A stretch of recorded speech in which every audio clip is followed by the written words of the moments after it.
अस्सलाम वालेकुम नाज़रीन, मैं Rizwan the city of love Sadiqabad से उम्मीद करता हूँ आप खैरियत से होंगे। आज ऑफिस में नॉर्मल रूटीन रही और मुझे हकीम अली साहब का फ़ोन आया कि भाई मैं आज दवाखाने पे मौजूद हूँ, जाहिद निसार भी मौजूद हैं, तो अगर टाइम है तो आप भी आ जाओ।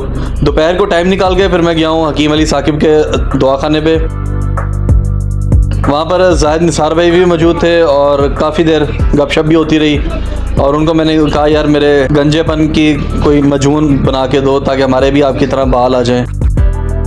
वापसी पर देखा कि KLP रोड पे अभी तक काम जारी था और ये काम आखिरी फेस में दाखिल हो चुका था। आज शाम अफ्तारी थी कैफ़े जावल की जानिब पे, जहाँ पर गया हूँ। अफ्तार में हल्का फुल्का खाया और उसके बाद डिनर में काफ़ी सारी डिशेस थी।